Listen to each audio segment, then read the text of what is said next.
Ned Willard came home to Kingsbridge in a snowstorm. He sailed upstream from Coombe Harbour in the cabin of a slow barge loaded with cloth from Antwerp and wine from Bordeaux. When he reckoned the boat was at last nearing Kingsbridge, he wrapped his French cloak more tightly around his shoulders, pulled the hood over his ears, stepped out onto the open deck, and looked ahead. At first, he was disappointed. All he could see was falling snow. But his longing for a sight of the city was like an ache, and he stared into the flurries, hoping. After a while, his wish was granted, and the storm began to lift. A surprise patch of blue sky appeared. Gazing over the tops of the surrounding trees, he saw the tower of the cathedral, 405 feet high, as every Kingsbridge grammar school pupil knew.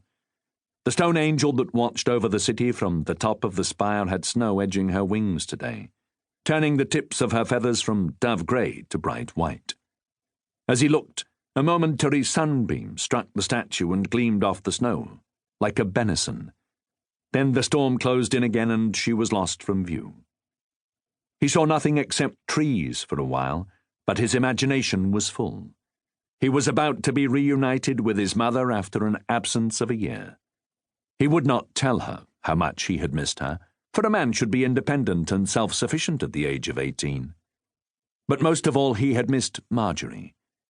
He had fallen for her, with catastrophic timing, a few weeks before leaving Kingsbridge to spend a year in Calais, the English-ruled port on the north coast of France. Since childhood he had known and liked the mischievous, intelligent daughter of Sir Reginald Fitzgerald.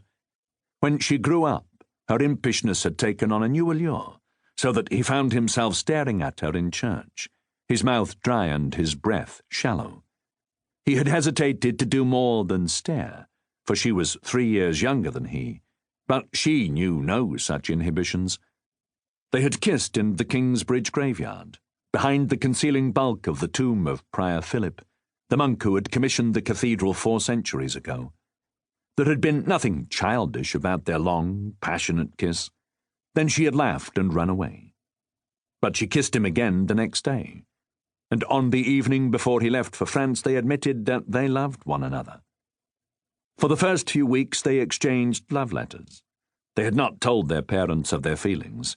It seemed too soon, so they could not write openly.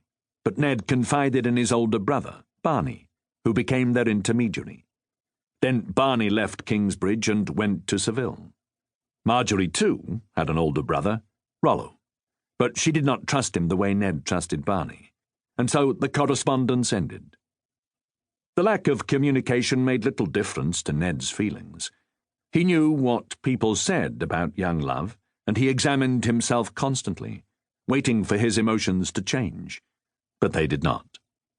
After a few weeks in Calais, his cousin, Thérèse, made it clear that she adored him and was willing to do pretty much anything he liked to prove it. But Ned was hardly tempted. He reflected on this with some surprise, for he had never before passed up the chance of kissing a pretty girl with nice breasts. However, something else was bothering him now.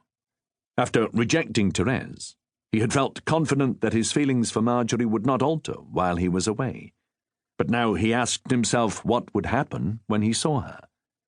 Would Margery in the flesh be as enchanting as she seemed in his memory? Would his love survive the reunion? And what about her?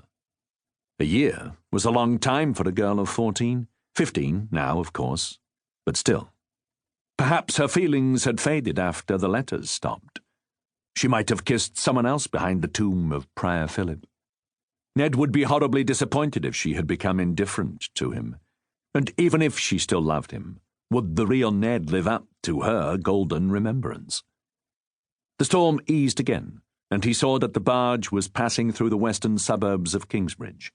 On both banks were the workshops of industries that used a lot of water: dyeing, fulling of cloth, paper-making, and meat slaughtering. Because these processes could be smelly, the west was the low-rent neighbourhood. Ahead, Leper Island came into view. The name was old. There had been no lepers here for centuries.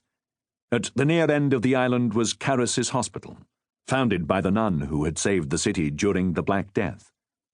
As the barge drew closer, Ned was able to see, beyond the hospital, the graceful twin curves of Merthyns Bridge, connecting the island to the mainland north and south.